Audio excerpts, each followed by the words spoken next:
Prime Minister, are you confident that the Indian government is no longer involved in extortions, threats, and violence in Canada?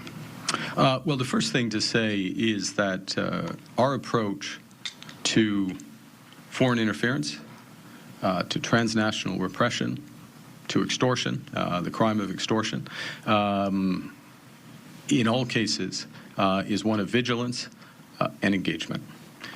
Vigilance in terms of tightening the legal framework in Canada. I won't go into all the details. I think you're familiar with the 6 laws that are still before Parliament and the Senate, which will make a major difference to the powers of sentencing, the bail regime, and tightening our asylum system, tightening our borders, all of which will help address these issues. First point. The second element of vigilance, of course, is adequate resources for law enforcement, 1,000 more RCMP, 1,000 more border service agents, coordination at multiple levels of government, reinforcing resources for our security, our various security agencies as well. The third element of vigilance is deploying actively our intelligence services and the highest levels of government being informed on a regular basis in terms of developments. We're in the process structurally of appointing the Foreign Interference Commissioner.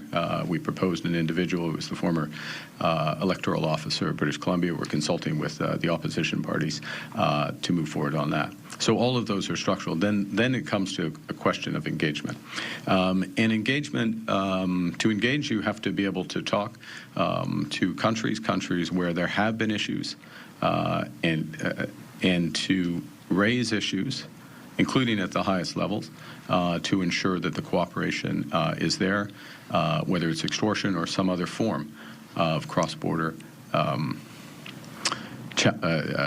criminal activity or security risks. That is what we have done.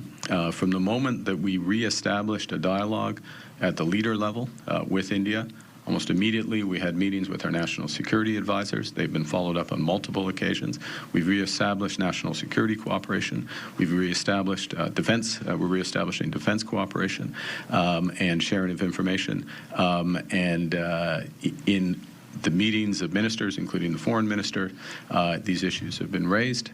There have been frank discussions, and including in my meetings with Prime Minister Modi, including in Delhi 2 days ago. Thank you. En français, est-ce que l'Inde constitue toujours une menace? C'est une question plus générale. That is a more general question, but the approach of the Canadian government is to remain vigilant and committed. When it comes to vigilance, it's a question of laws and tightening our laws. For example, on parole, sentencing for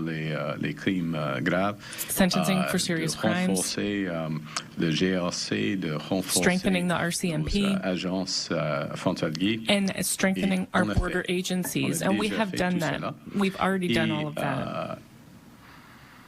En ce qui concerne, mais c'est pas suffisant. However, that's not enough. C'est nécessaire en même temps d'avoir At the same time, we need to have a commitment. À l'échelle de and we need to have engagement by all levels of government and with national security advisors. That has existed from the moment that relations were reinitiated between Canada and India. There were a number of meetings between national security advisors. We also require the cooperation across the defense sector. And in addition, we need to have open and frank conversations among our foreign affairs ministers and prime ministers. I had a conversation with Prime Minister Modi on all of those issues. in Delhi 2 days ago. Est-ce que votre gouvernement a un plan? Does your government have a plan to repatriate the 85,000 Canadian nationals stuck in the Middle East?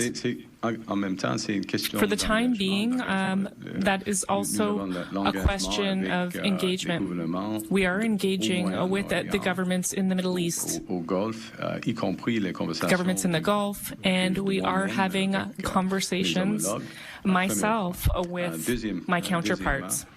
Secondly, for the time being, this is about security.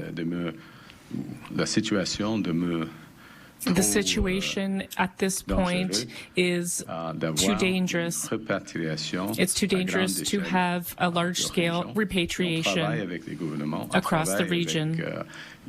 But we are working with governments, and we're working with the airlines as well. But at a high level. And what is important now is to have a de-escalation of the current situation. Thank you. Steve Chase with the Globe and Mail. I want to ask you about Hardeep Singh Nijjar. Are you concerned about the report in the Globe and Mail this week that showed the Canadian authorities gathered evidence showing that Indian officials in their Vancouver consulate were assisting by providing information that helped with the assassination of Mr. Nijjar?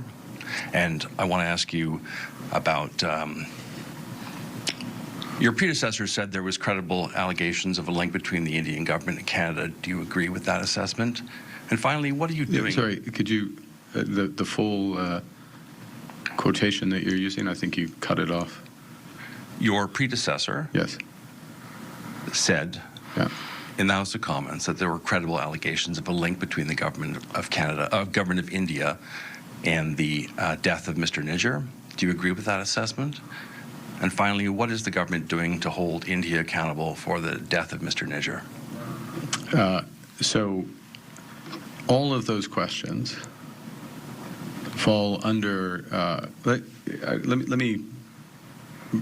all of those questions fall under the same rubric, which is there is a process underway this is a criminal procedure.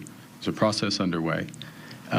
And my job at this point, with respect to that process, is to make sure that I do not say anything that prejudices the prospect of justice being served. So in that context, I can't comment on the specific aspect, those three aspects of your question. And I hope you'll appreciate that what is important here is that justice is served and that the immense resources that are put in place in order to ensure that justice is served run their course. Thanks. Next Thank you. Morning, Prime Minister. Stephanie Taylor, National Post. You have outlined what steps Canada is doing to protect citizens from foreign interference and in transnational repression, but a lot of confusion exists, including within your own cabinet, about what Canada thinks India is doing. So I'm hoping that you can clarify in a yes or no way.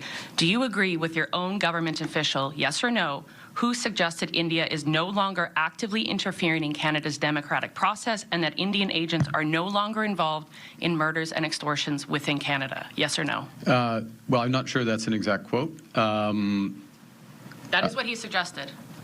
That's not a quote. I can read the quote.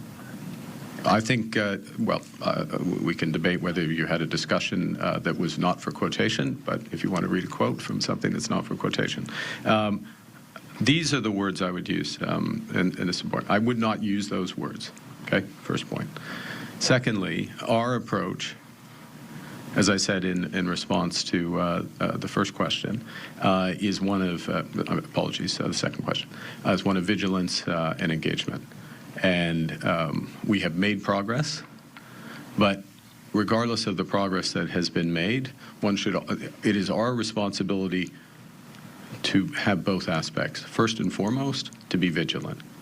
Okay, vigilant in terms of tightening the laws, vigilant ensuring that we have the right resources at the security level, at the police level, in terms of the coordination, vigilant in ensuring that those resources are active, vigilant in ensuring that we are using all sources of intelligence to direct resources to protect Canadians.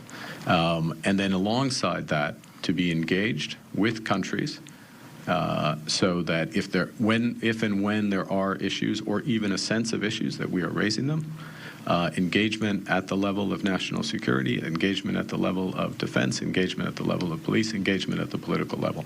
All of those. And if you look at the record, if I may just finish on this, of this government in less than a year, 6 major crime bills, many of which address specifically these issues, thousands of new resources being put in the RCMP and border security, huge technical resources also being put in place. That's an odd way to put it, but physical resources in terms of surveillance, and re-engagement, including at the national security level and the political level, so that we can address these issues actually, in other words, today and prospectively, so that prevention is there as well as redress. Thank you. Next question. Abigail Beeman, CTV News. I still have not heard a clear answer as to whether you believe India is still actively involved in foreign interference, and if you would not use those words of the government official, will there be consequences for that official? There will not be consequences for those officials. Look,